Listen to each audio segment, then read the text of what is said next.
Um, Salvatore, the floor is yours. You're about to give us an introduction of the UTech Chamber's work. All right, thank you, Joyce. Let me have also the presenters mode active so that I can go through the slides. And thank you everybody for being here. It's an honor for me joining Joyce at this webinar. I remind you, yes, that next week on the 4th of November, I have this webinar on green investing. Please feel free to join. I will leave a link in the chat. And I still might have some space for panelists. So in case you want to bring your experience at my webinar, feel free to contact me. That said, I'll talk about now UTech. For some of you who might not know what UTech is, UTech is an NGO which is based here in Europe, and we promote cooperation, we promote network among companies and organizations in Europe and also in the rest of the world. How do we do that? We do this through 16 alliances. As you can see here, we have divided into different alliances. We have regional alliances. I'm in charge of the Latin American one.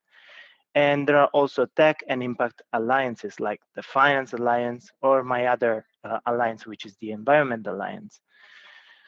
Actually, we create a lot of opportunities for people to connect. We organize a lot of webinars every month, at least 16 webinars per month. And we also create other events like networking events, but we also create expos, virtual expos. And from next year, I'm happy to announce that we're gonna be back from to in-person events. So we offer webinars which are open to everybody, but we also offer extra services to the people, to the companies who might be more interested into connecting with our tools. We are a technology chamber, the first technology NGO in Europe, and therefore we have a lot of inbuilt technologies.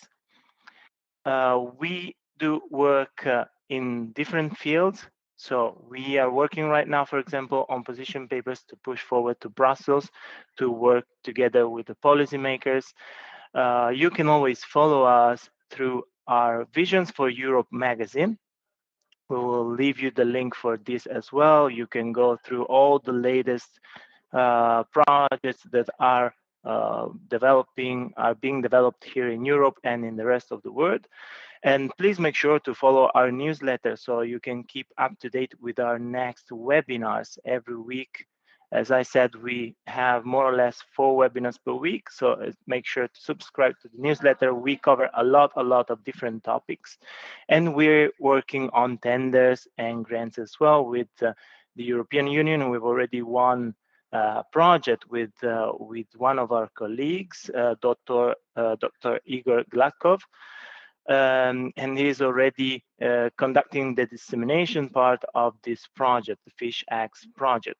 We are really active on social media and all the digital part. Of course, make sure to follow us on LinkedIn because we update all of our activities. And of course, as a technology chamber, we conduct virtual expos, we have virtual booths for the companies. And as I said, we'll be back with in-person events from next year. This will be hybrid events, but we will disclose more information in the next week. So please make sure to follow us through our newsletter or get in contact with us.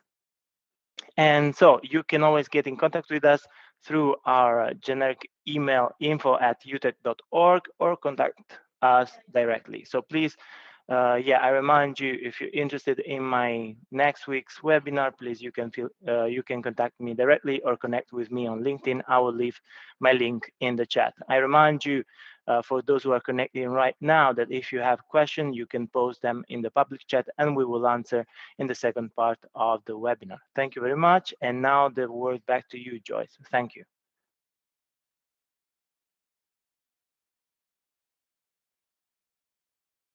Microphone. Thank you very much, Salvatore. And now I have the pleasure to introduce a stunning man who's giving the keynote speech today. I'm very glad that Olinga Tayet has found the time to give us the keynote speech on this really interesting topic. And I can't emphasize enough that he's, since April 2019, an expert advisor and council member of the Chinese Ministry of Commerce's China E-commerce Blockchain Committee. But this is only one part of his really fascinating biography. In 2013, Olinga founded the Center for Citizenship, Enterprise and Governance. He was the world's first professor in blockchain at Birmingham City University. He's chief editor of several publications, including the academic peer-reviewed journal Frontiers in Blockchain. He was impact investment advisor to UK Prime Minister David Cameron's Big Society think tank, and many other things. Olinga, so glad that you're here today. The floor is yours. Thank you very much. Thank you. Okay, so at the moment I'm seeing a large screen with the agenda for today on, just to let you know. So perhaps you should remove that screen so we can all talk properly. Okay, so thank you very much for inviting me, Joyce. That's very kind of you, and Salvatore for helping to co-moderate this meeting today. Let's kick it off. Let's go. Okay, so let me start like this. Advertising, ladies and gentlemen, is dead. Okay, that's a start, isn't it? It represents broadcasting, advertising, campaigning, even propaganda only represents now 20% of the communication through to their audience. It is a communications model which does not work any longer. And this, of course, impacts e-commerce greatly. And, you know, as we go on in our day-to-day living, we no longer trust communication from brands, from corporates. We no longer trust communication from governments, from NGOs like United Nations or religions. It has become more difficult and has become less efficient to go through normal communication methodology. And that applies across all kinds of brands, whether it's private sector, public sector, or civil society. And this, you know, this means that it used to be that people were aligned to these brands. You know, people were aligned to religions or to governments or to certainly brands, you know, even like iPhone has a religion of itself, right? So, but now people are less trusting in that communication method, which means that selling into it is very difficult. You will all know that our current Web 2 selling paradigm is data and sentiment scraping. You know, you will know that if you send an email on Gmail or send a message on WhatsApp or put something on Facebook, your sentiment is scraped. They know your location from your phone, they know your web browser, and they scrape that data because they work around words that you've said in your Gmails or your any kind of comms and apply a sentiment analysis to it. They give it a positive, negative, or neutral, and they decide whether, when you say to your mother, my knee hurts, well, whether they have an advertiser who would like to advertise knee solutions to you. And they'll put it onto your browser and you go, oh my God, look, how did they know my knee hurts? But this is a sentiment analysis technique. It's been going a decade. It's over a decade. It's long established. But it's not working anymore because this trust issue, because we do not trust and we are not aligned any longer to these brands. And it's becoming very difficult, especially in the Gen Z set, who work in walled gardens. They do not like to be propaganda to, whether it's by a brand or a government, etc. And so this provides a real barrier to e-commerce going forward. So how have these brands now worked around this, and how are they working around this? So they go, okay, we cannot any longer second guess the values you have and try and persuade you. We are going to go and frankly use influencers to go and reach you. In the Chinese market, the influencer market is called KOL, Key Opinion Leaders. It represents by far the main method of communication to people. You almost cannot sell without a KOL. And you have hundreds of millions of KOLs in China persuading you because you're aligned to their values, you believe in them, and they sell to you. In the West, we call them celebrities or influencers, and they do the same job, right? They sell into you because you believe in Kim Kardashian, and you go, I love her, and she goes, yeah, use this lipstick, and you go, that's great, I'm going to use that lipstick. Even I'm going to use that lipstick, you know. So it's a very persuasive technique. But there are again some blocks, and that's one of the great blocks about this is that, you know, if I shift this a little bit forward about, you know, why this whole e-commerce thing is going into the metaverse, is because in the metaverse you can surround the person with only the stuff that appeals to them. In our current Web 2.0 paradigm, basically you second guess the values of the people and the ideology. You go, this week we're going to do LGBTQ plus week. Okay, next week we will do a net zero, and hopefully someone will buy something because they're environmental or ESG. And the following week we'll do child poverty. And so they are trying to second guess the values you have. In the Web 3.0 analogy, actually they get to know you and they get to message you direct. But that's a big challenge for brands and the e-commerce platforms, because they are not one metaverse. There isn't one metaverse. There are 8 billion metaverses out there. And because there are 8 billion people out there, and everyone has a unique set of values that surround them. Layer on top of that, especially in the Gen Z subsection, they have on average 4 different IDs. They have an ID for gaming, they have an ID for shopping, they have an ID for their communication to their families, where they have to pretend to be normal, and they have an ID in other stuff, right, with their colleagues. So suddenly you've got 32 billion sets of values, and the brand goes, wow, how am I going to approach this? This just to give you an expression that I'm sure you know, I don't wish to talk down to you. This is called neurodiversity, that there are 8 billion neurodiverse people. I no longer can say, oh, you love animals. You can now have to say, well, you love cats, but not dogs.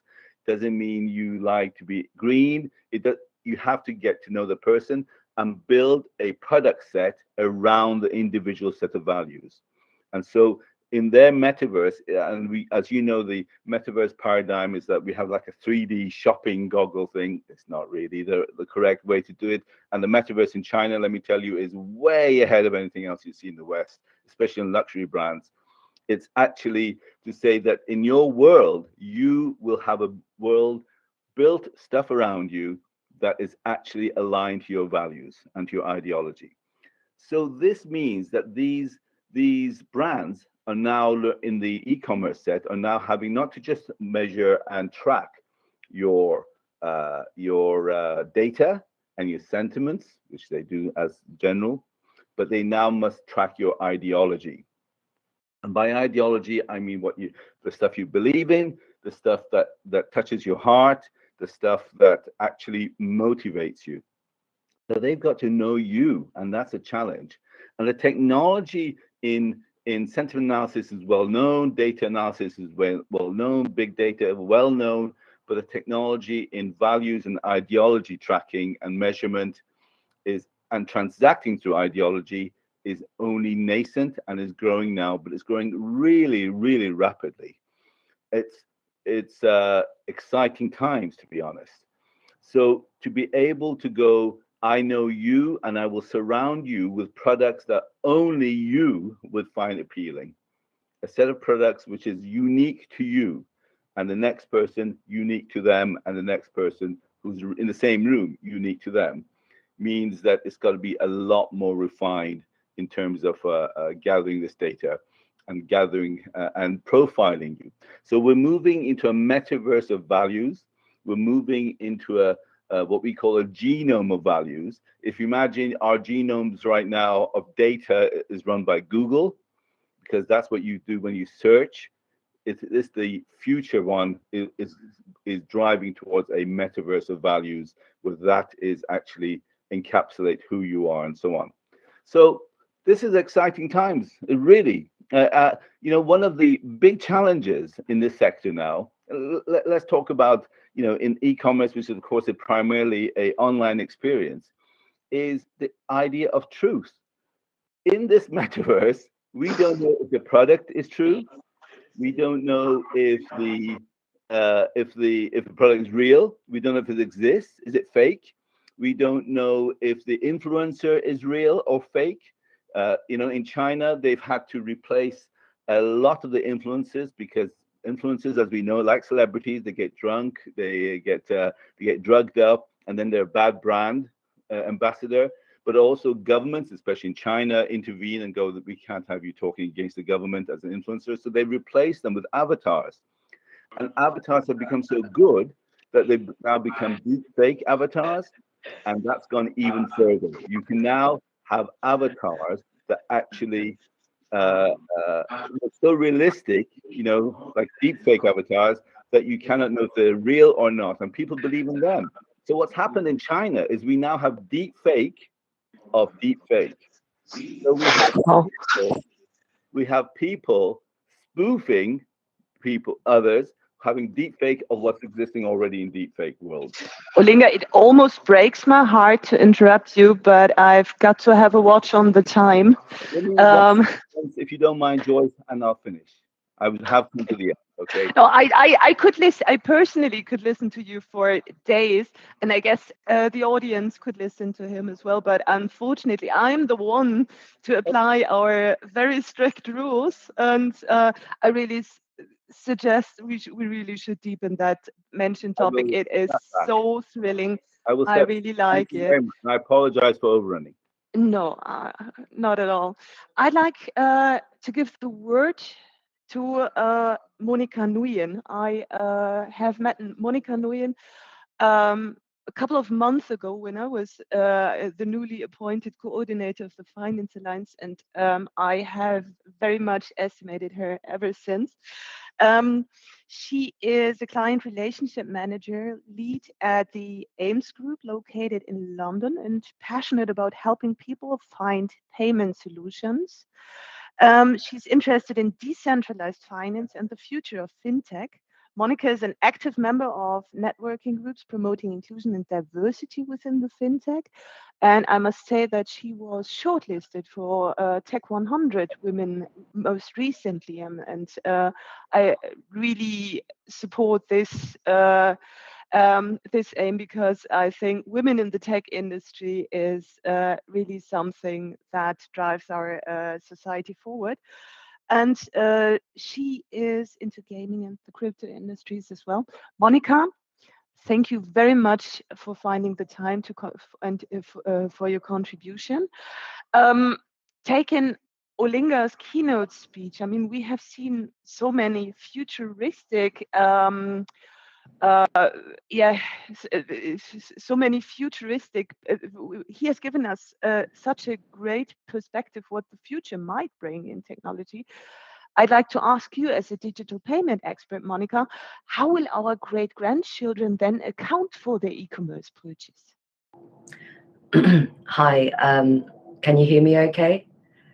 Yeah. Yeah, oh, fantastic. Well, thank you for inviting me onto this panel. I feel honored and I feel happy to be able to talk to the UTech audience. Thank you.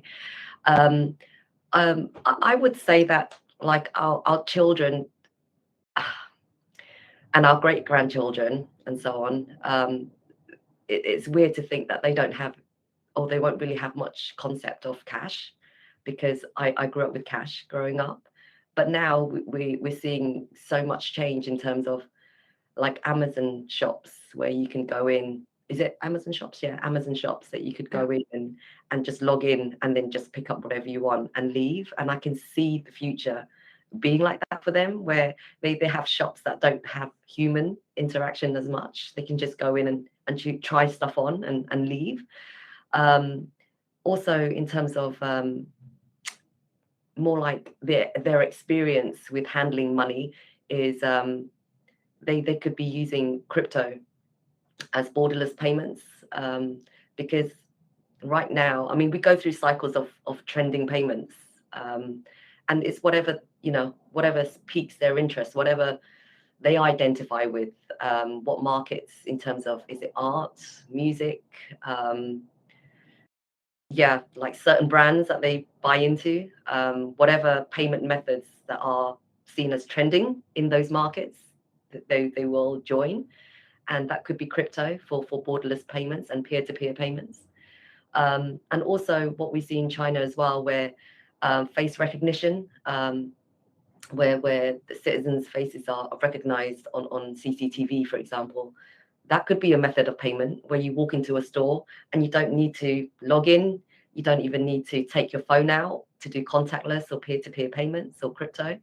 They can just recognize your face with biometric identification, and you could pay for purchases that way. So yeah, I see glimpses of those trends in the future when it comes to our great-grandchildren. Okay, and how do you think the development of e-commerce and the development of digital payment methods has gone? Do you see parallels, or and where do you see the differences? Let's get back from the future to the history of the. Well, a lot has changed in the last 2 decades, I must say. When I used to walk into banks and use checks and use cash and things like that. But innovation has been the biggest motivator, I would say, in the space. How we have moved from using, like sites like eBay with PayPal, and PayPal moving on to doing payment services for global companies worldwide. And that technology has enabled faster payments, smaller transactions, and lesser fees for businesses and customers. So yeah, innovation is the key, and also regulation as well. So data, for the customer's point of view, data has become so important. Keeping our own data, having data control, and also our privacy. Privacy settings, and also reducing fraud for the business overall. So those are the key takeaways that I've taken from the development. Mm-hmm. Could you give us a deep dive in the security and the data issues? Security and data, I would say not so much, but in terms of regulation, with all the regulation, I can't think of those policy names right now, but all the regulation that is coming into play to keep users' details secure, and also sharing our information, like when we go on to like third-party cookies. If we were to go onto Chrome and then go onto Facebook and other sites, how that information is shared. We don't want that information shared with everybody, and how by taking back that control. There are many ways, in especially in the blockchain and crypto space, and also the metaverse and Web3, is other ideas of how we can return that control back to the user, and how we can monetize that data. But there is a tipping scale where right now we're using these websites for free, like all these social media websites for free. If we started to pay for these websites, would that mean that we can control our data, but at the same time, other customers, is the world ready to pay for all of these services as well? So it's a bit of a sensitive scale when it comes to client engagement, customer engagement, because we live in a world where we're very high content driven. So all these brands are trying to create content to get as much of their customer data engagement, but at the same time, they're doing whatever they can to keep that going, to keep the brands alive. Definitely. I mean, Olinga has shared this view as well, with a very good example referring to "My knee hurts," and then you get the adverts for medicine against the pain in the knee. So it's an interesting data world we're going to with the especially in the e-commerce. But covering Monica a question. Quick question. Yes, please. Yeah, Monica, I gave a speech to central bankers about a year and a half ago, and I asked them what will be the payment systems, what will be the currency of the future in the year 2030, the SDG 2030 goals. And not one in the room said money. Everyone said either it was data, sentiment, ideology. Some said influence. Influence will be the currency of the future. Now, it can result in, exactly as you say, tokenization of these things. But what's your view of what will be the currency of the future? Thank you. Well, it's a big race, isn't it, Olinga? So right now we've got like so many options, and you really got to think about what gap it fills. Like, what are the issues in the payment industry right now? What are we trying to solve? And the person that races to solve that issue the quickest, to fill in that gap, that customer gap, then they will be the bigger influencers, and everything that comes with it afterwards: business growth, monopolization, market share. All that infrastructure is in place, but in order to really build a product and provide a service that plugs the gap that people need right now, and it could be multiple payment methods, because not one fits all. What works in China won't work in Africa. What works in Africa won't work in LATAM. It's actually going out there, listening to the local audience, finding out what they want, and then finding solutions around it. And then for businesses, finding banking partners, finding regulations, jurisdictions, licenses to cover that market. Thank you, Monica. What kind of innovations do you foresee in the digital payment methods field of business? Which trends should we, in your opinion, watch closely? I would definitely say crypto payment processing is becoming more and more increasingly demanding from my client database. Alternative payment solutions. So if I can't have crypto and I can't use fiat, what else can you provide me to make my payments go through? Local payments. So finding out what works in Brazil, China, etc., finding out what the local payment rails are, and finding connections to try and get access into those local payment rails, and also FX exchange as well. So if you connect to Brazil but you don't have local payments, local FX currency conversion here, you won't be able to convert your money easily, and also buy now, pay later. So with all the political turmoils in countries that don't have that much access to cash, or you see the public struggling to try and make ends meet, with and you know, the cost inflation rising and the cost of living going up, but their salaries not matching, people are turning more to buy now, pay later, flexible payment methods, so that they could buy higher priced items or even just day-to-day items, but spread out the cost and not have to pay that upfront. Thank you so much, Monica. I'd like to give the word to Fredrik Agerhem now. Fredrik Agerhem is a Swedish citizen, but I'd rather say he's a global citizen that suits him better as an introduction. He used to be a former trade and commercial diplomat from Sweden. He spent over 13 years in several managing positions across developing economies. He was 4 years in India, 5 years in Sub-Saharan Africa. And talking about green investing, he is a co-founder of a startup called Earthbank that is working with verified carbon reductions. Now he's CEO of XLIT Finance and Logistics, delivering sustainable infrastructure projects in developing economies.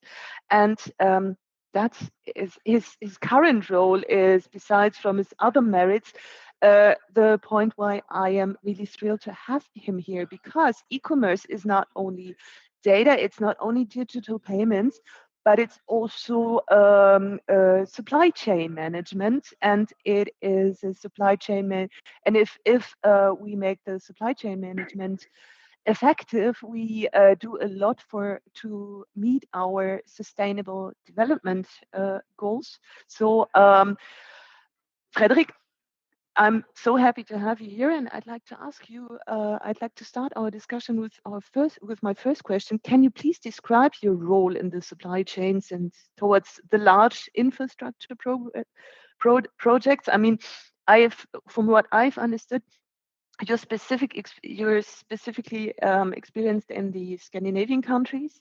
Are there any best practices related to e-commerce we can all learn from?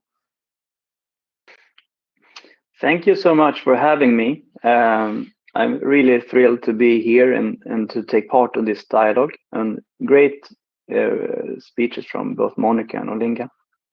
Well, yes, so XLIT Finance, it is a little bit back from experience. So what we're really doing is that we're trying to unlock opportunities for SMEs in complex markets and into large projects.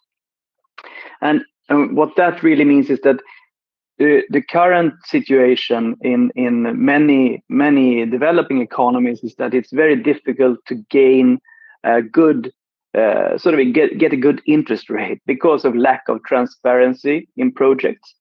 And from European countries, we compete very much with some larger economies around the world on finding and participating in these deals.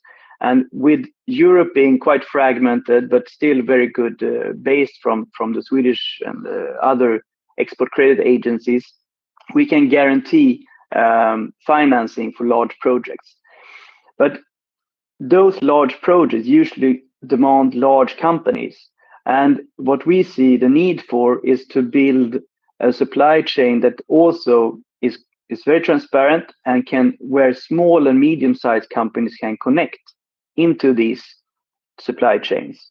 And an example that we are working now currently in Western Ghana in a consortium constructing railway and also building 2 hospitals, very large projects with the Swiss, Swedish, Dutch companies, and where it's important for a small and medium-sized company to be able to sort of jump on that train. And we are very open to bringing them on board. And I think that is, I don't say it's only for Scandinavian countries, but I think more that it's a growing need for that transparency and opportunity. Because growth in Europe and it's demanded, it needs that growth will come from small and medium-sized companies. The large companies, they have a market and they grow a little bit, but the small and medium size, that's where the job creation is in Europe. And I think the key factor for achieving this and looking at like, well, so we are B2B company more than a B2C. So we are literally the two in the B2B, the number two. And I see that we are seeing a need for companies. They can be sort of regular companies with an e-commerce sort of aspiration that they're marketing themselves sort of online, but it's difficult for them to have a global strategy. They need some integrator like ourselves or like others like us to bring them to the markets. The markets are very complex. Usually the companies don't really have invested so much into understanding in the markets, and it's also very expensive. It's high risk. So it's to mitigate that risk through data and through transparency, and finding creditworthy clients in the complex market, but also using export credit guarantees and other financial solutions to actually make the deal, and make the deal like in Sweden or in Nordics or in Europe, not go abroad to try to influence or to get into a new market that is it's very difficult to get into the new markets.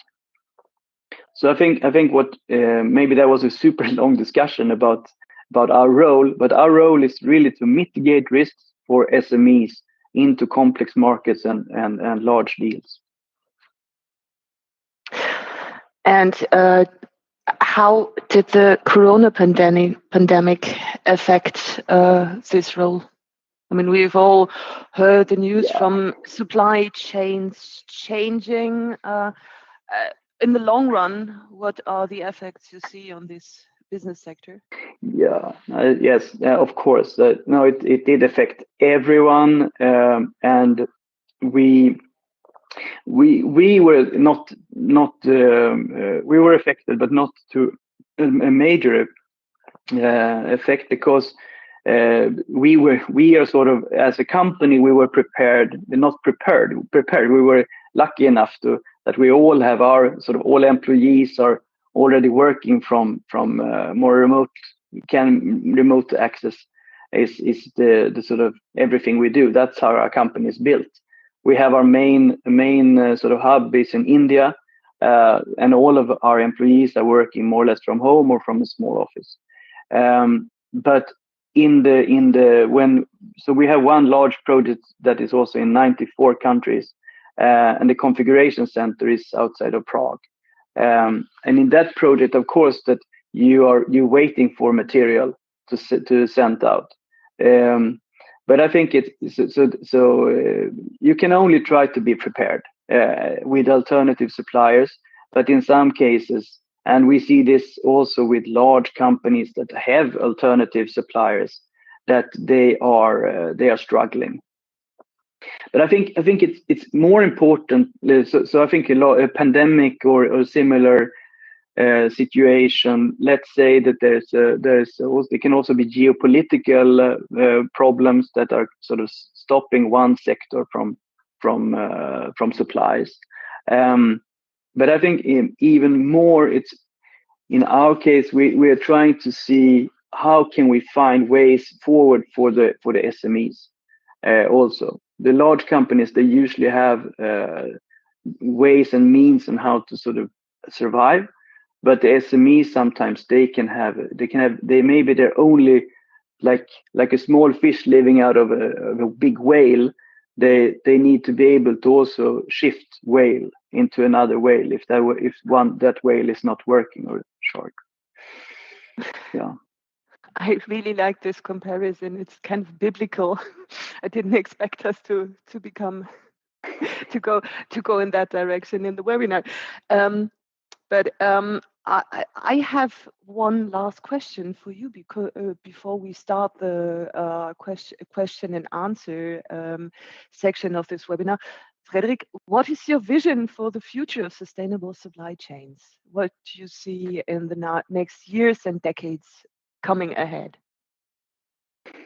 Yeah, no, I think it's important to see that we are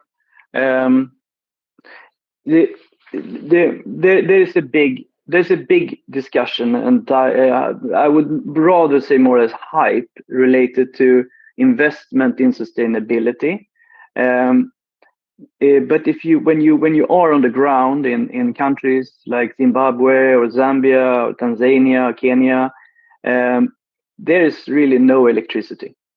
Like there is no stable electricity to build a factory.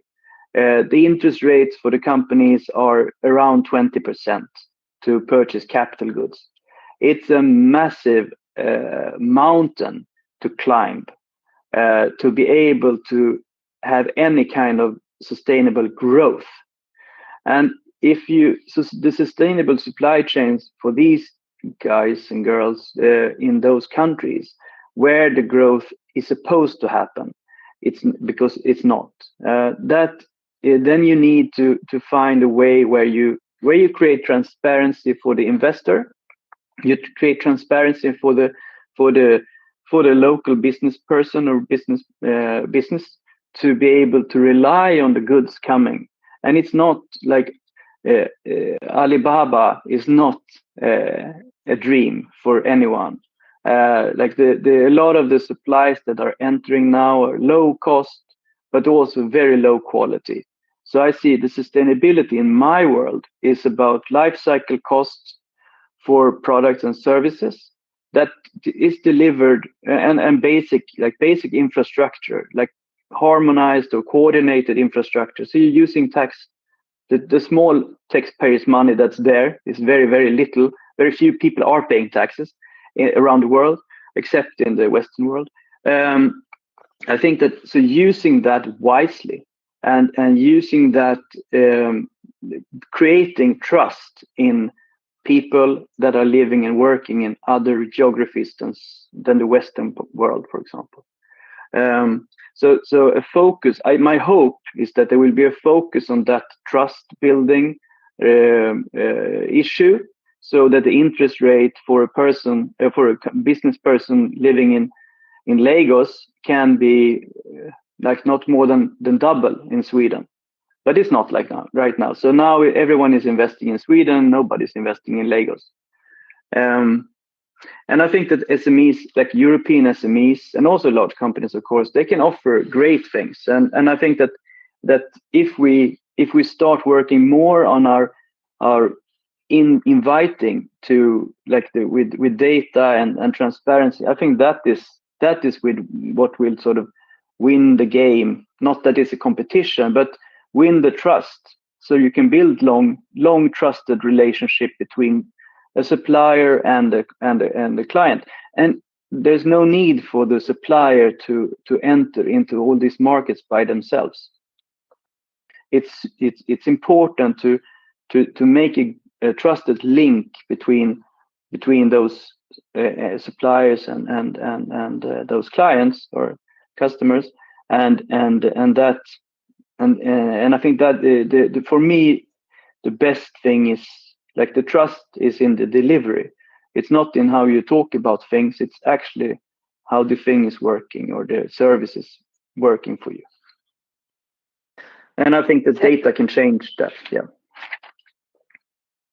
Thank you, Fredrik. These are very important points you bring up, and trust is a very good, very good phrase to catch up with my next question.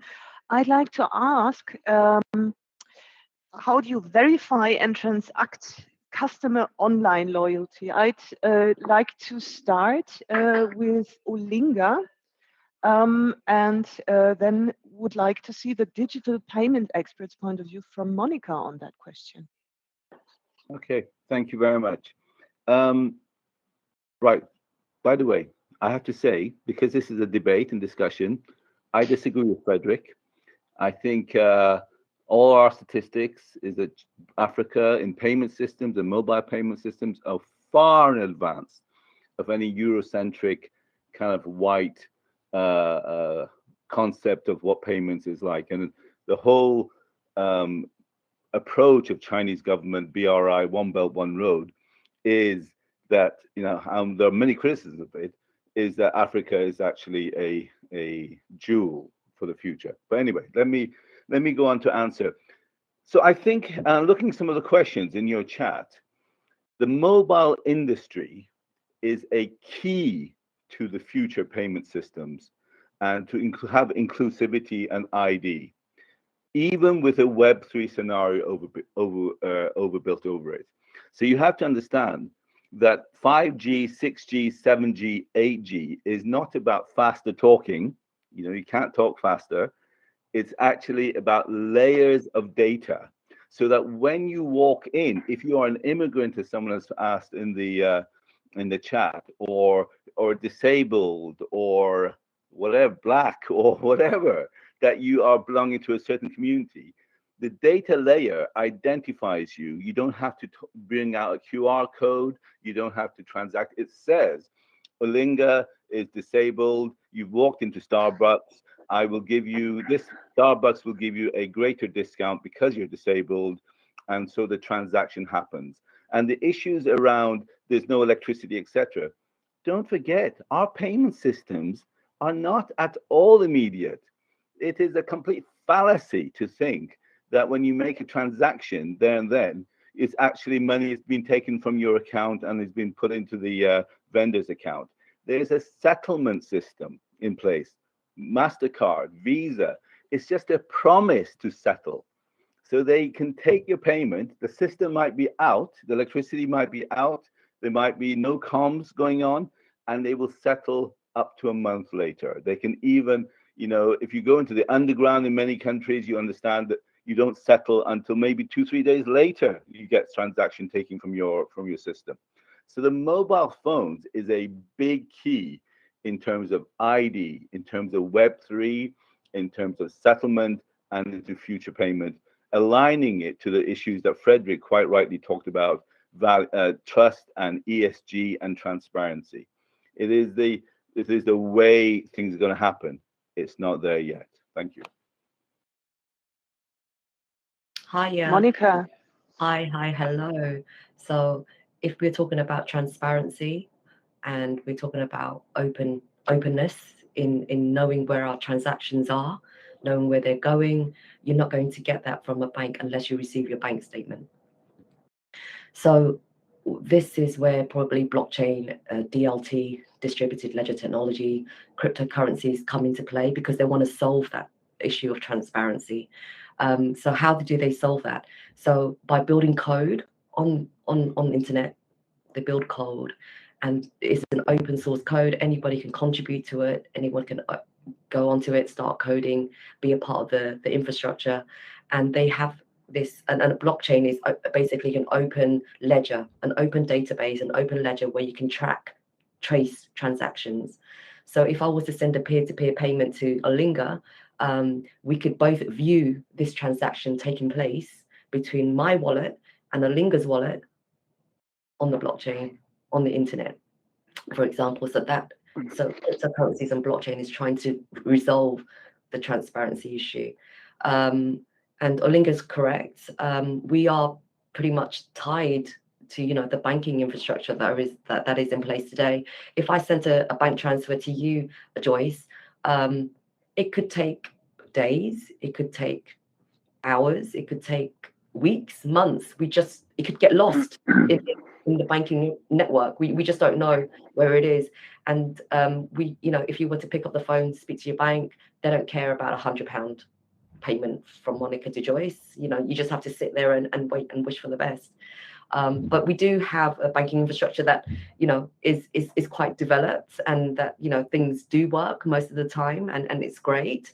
But, you know, there's a lot of work to be done in terms of transparency, data, privacy. Yeah, there's further innovation to be made worldwide, basically, depending on which market you're in. And what role will, oh, sorry, I see my co-host wants to take the word. Please, Salvatore. You're on mute, Salvatore. Just a quick question, because I was thinking about the situation we're entering, like a new world with the metaverse especially, and I think about the early days with Facebook and the other platforms, about how there were not many regulations, so there was a lot of problems with data and misinformation and all these kind of things. Now we're entering again into a new phase, and I would like to know, like, is this time like the governments are prepared to keep the pace with the regulations, or it's just like a rough sea for the companies, for everybody to get into? May I answer that? May I try to answer that? Thank you, Salvatore. I think the people who are leading on this are not so much governments, are actually the big, to your surprise, you'll be surprised to hear, the big social media and media companies. So this year we've formed a big think tank in New York with TikTok and WeChat and Meta and Google and Apple and blah blah, called the Bureau of Media Data and Ideology, because the issue of misinformation applies to everyone across the board.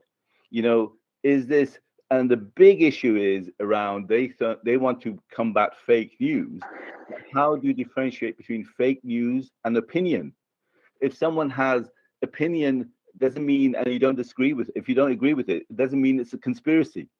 They have a real belief in that. You know, they actually believe this is the case. So the arbitration between opinion, fake news, misinformation, fake data, deep fake, etc., is now becoming a new battleground. And the social media and media companies are really having to grapple with this, of what it means. And of course, it's an intangible transaction, isn't it? It's not what they're used to. So you're absolutely right. But these, when I said to you, the tech around and blockchain, as Monica will know, is actually quite key to this area of validation. In fact, NFTs in blockchain is actually key to this validation, that you could, with NFT technology, you can actually verify something. So these are the exciting times that we live in, that we're moving in, and that this is the new challenge in the metaverse. I am, as you can tell, super excited. And I also just quickly say that if Salvatore, if you think of us in the metaverse or Web3 space as individual wallets, we can put settings in our individual wallets of what information we want to share to whatever platform we enter in this new space.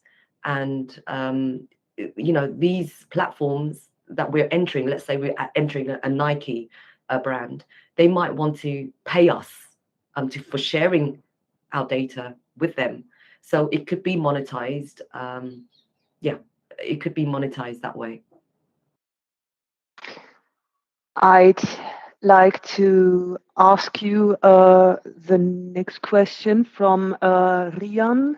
He has handed in the question: what will be the impact of tokenization regarding transactions and payments? Rian, this is really a very interesting question. Thank you very much for handing it in. Who'd like to answer Rian's question? I'll give a very quick input. I seem to be very mouthy, aren't I, today? So tokenization, Glad you are. Tokenization allows not just a financial transaction. Blockchain is the movement of any kind of asset, and like happiness is an asset, kindness is an asset, goodwill is an asset. Money has values, and what tokenization does, what blockchain, which allows tokenization, is to capture the movement of that asset. So to give you a real example, if I go into, Starbucks, I gave an example before, is an organization 3 years ago had a lot of problems with black people being thrown out of their cafes in America. If I went into a Starbucks and say, I'd like to pay for that, and I pay with a black coin, they can automatically give me a discount because they now want to incentivize that sector to come in. If I say, Joyce, I love your blouse, I'll give you $100,000 for it, and you go, I'll DHL it to you immediately. I go, but I'm going to pay you in KKK coins, Ku Klux Klan coins. You go, well, actually, Linga, that's an offense on my value sets, and I don't have KKK in my community to spend it on. Okay, so what the tokenization allows is that integration, arbitrage between intangible, soft, and non-financial values and hard, tangible financial values and monetary systems. And so it's a super exciting time. Thank you. Monica, what's your stand on this? That was a great explanation, Olinga. I loved it. That was fantastic. I even forgotten what the question is based on Olinga's answer, which is tokenization of payments, something along those lines. What will be the impact of tokenization regarding transactions and payments? Yeah, like there's so much innovation happening at the moment, and everyone's in a race to become, I don't know, like central banks raising CBDCs, tokenizing their currency, dogs, cartoon dogs tokenizing their currency with influence. So I think it comes down to the customer, the audience. How do you identify yourself?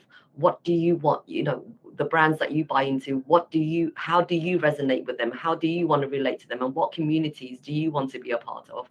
Then those tokens, those method of payments that you choose that are in your wallet represents you and your identity and what you want to put back into your communities. So I put it back on the audience more than anything, because the modern innovation of payments will keep going forward, and many new tokens will be creating out of nowhere. It's important to flip it around on the other way. Central bank currency is absolutely an ideological promotion, isn't it? When China says the digital yuan, it's because they do not want the dollar, which represents Coca-Cola and McDonald's, right? They don't accept those ideologies and those value sets. So there's 82 countries looking at central banking tokens, and that's because it represents the ideology, Brexit pound, digital token, etc., etc. I struggle to find a purpose for central bank digital currency as well. Okay. This discussion is so interesting. Thank you very much for your contribution. I would have liked to ask so many more questions, but unfortunately our time is over. But we have time again next week because UTech Chamber not only offers webinars with interesting panelists and interesting discussions, UTech Chamber also offers the so-called network and business opportunity meetings, and I'd cordially like to invite all of you to attend the next one on Wednesday, the 2nd of November, starting at 9 a.m. And thank you so much for joining in. Thank you so much, dear panelists, for your participation. Thank you so much for the audience for making this discussion so lively and for contributing. And as said, contributing as a panelist to events of the European Technology Chamber also helps fight climate change. So I'd like to say that all of our 3 panelists today are awarded with a tree being planted in their honor in Africa. So thank you very much for making our world a little bit better. Olinga, Monica, and Frederick, thank you very much for coming.